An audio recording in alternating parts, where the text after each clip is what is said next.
Hello viewers, welcome in this video. In this video we will see the topic post war recovery. हम लोग देखने वाले हैं post war recovery, the first world war के बाद कैसे जो है रिकवर किया गया. तो let's see. Before starting you must like, comment and subscribe this channel. Thank you for that. Now post war economic recovery बहुत डिफिकल्ट प्रूफ हुआ, इसलिए क्योंकि इसमें बहुत सारे जो है प्रॉब्लम्स क्रिएट किए. ब्रिटेन जो कि वर्ल्ड वार से पहले एक बहुत लीडिंग इकोनॉमी को चला रहा था प्री वार में, अब उसकी हालत बहुत खराब हो गई. उसको बहुत सारे प्रॉब्लम फेस करने पड़े. जब ब्रिटेन लड़ाई लड़ने में बहुत बिजी था, उसी समय जो है इंडिया में बहुत सारी इंडस्ट्री डेवलप कर as well as in Japan में भी बहुत सारे डेवलप कर गए.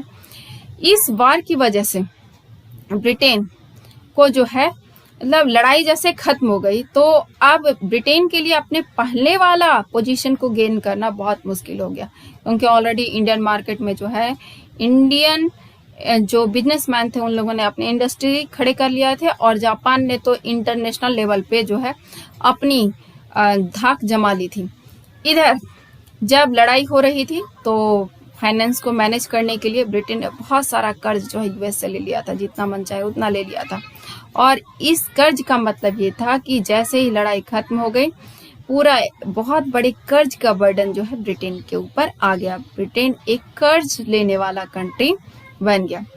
इस वार के समय जो लड़ाई हो रही थी, उस समय लग रहा था जैसे इकोनॉमिक बूम चल रहा था, हर चीज बढ़ी हुई थी, लार्ज स्केल पे प्रोडक्शन हो रहा था, डिमांड भी बहुत ज्यादा था, एम्प्लॉयमेंट भी बहुत ज्यादा था. लेकिन जैसे ही लड़ाई खत्म हो गई, ये बूम भी खत्म हो गया. जैसे ही बूम खत्म हो गया तो प्रोडक्शन कॉन्ट्रैक्ट होने लगा, प्रोडक्शन कम होने लगा. प्रोडक्शन जब कम होने लगा तो अनएम्प्लॉयमेंट बहुत ज्यादा बढ़ने लगा. उसी समय गवर्नमेंट ने भी अपने जो एक्सपेंडिचर थे, जो वॉर के समय में जो खर्चे किए जा रहे थे, उस खर्चे को कम कर दिए. जब गवर्नमेंट ने अपने खर्चों को रिड्यूस किया, और खर्चे रिड्यूस करने का एक मेन रीजन था कि उसे अपने कर्ज भी चुकाना था, तो खर्चे कम करने की वजह से जो है पीस टाइम में जो रेवेन्यू था वो उसको बढ़ाना था. तो इस वजह से जो है जैसे गवर्नमेंट ने अपने खर्चे घटाए, उसकी वजह से हर सेक्टर में जो है मंदी दिखने लगी.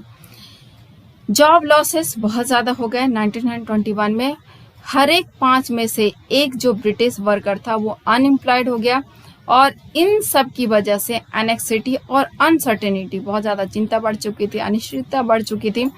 और ये सब के सब जो है पोस्ट वार सिनेरियो का जो है एक मेन फीचर्स बन चुका था. जो एग्रीकल्चरल इकोनॉमीज वाले कंट्री थे, उन लोगों को भी बहुत क्राइसिस झेलना पड़ा. क्यों? चलिए हम लोग एक एग्जांपल लेते हैं व्हीट प्रोड्यूसर का. तो जब लड़ाई लड़ी जा रही थी, उस वक्त ईस्टर्न यूरोप जो कि बहुत बड़ा सप्लायर होता है व्हीट का, जैसे रसिया था वर्ल्ड मार्केट में, तो लड़ाई की वजह से क्या हुआ कि यहाँ से सप्लाई बंद हो गया. मतलब रसिया से सप्लाई बंद हो गया. जब रसिया से सप्लाई बंद हो गया तो व्हीट प्रोडक्शन कनाडा, अमेरिका और ऑस्ट्रेलिया में हो रहा था, और वहाँ काफी तेजी से बढ़ा. लेकिन जैसे ही लड़ाई बंद हो गई, एक बार लड़ाई खत्म हुआ, साथ में ईस्टर्न यूरोप में ने फिर से जो है प्रोडक्शन को रिवाइव किया, वहां फिर से प्रोडक्शन होने लगा. जब वहां फिर से प्रोडक्शन होने लगा तो बहुत ज्यादा व्हीट जो है पूरे वर्ल्ड मार्केट में हो गया. अब ज्यादा ग्रेन है तो उसके प्राइसेस गिरने लगे. जब प्राइसेस गिरने लगे तो रूरल इनकम जो था वो कम होने लगा. जब रूरल इनकम कम हुआ तो फार्मर्स जो है वो कर्जे में पड़ने लगे.